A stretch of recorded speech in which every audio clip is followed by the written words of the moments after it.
Thank you so much.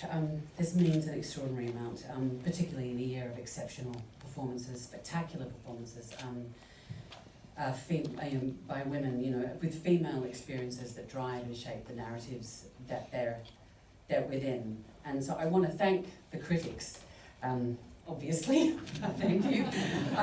But I want to thank you specifically because Tar is about female experience, but it's also beyond female experience. It's really, really complicated, and you've made room for that complication.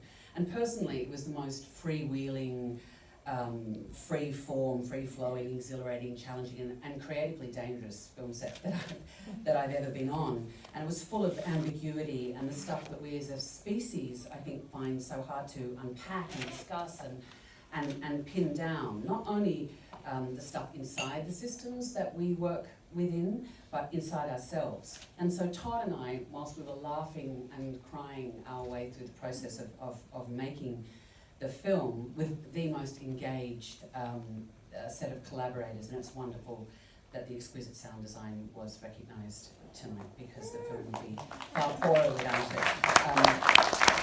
And it's so particular to the film's atmosphere.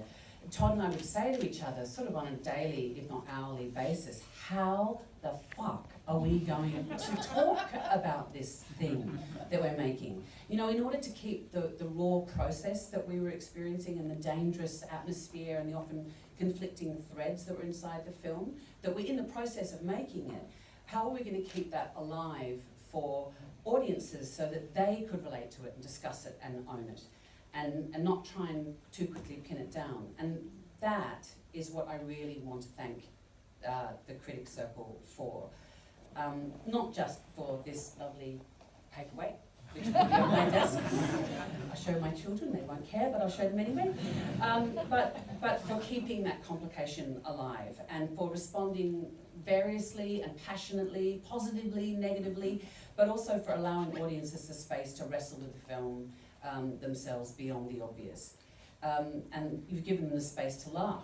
And I mean, we are a spectacular and miraculous and magnificent species, but we are so utterly absurd. And Tar is actually chock-a-block with that absurdity. So thank you for guiding an audience to seeing that that is also texture inside the film. And that conversation personally has been very, very gratifying for Todd and I. Thanks to Focus and Universal for being such brave partners to even make this film in the first place. And thank you, Todd, for inviting me on this glorious ride. I know it will never happen again, so in a way this moment is incredibly bittersweet. So thank you so much.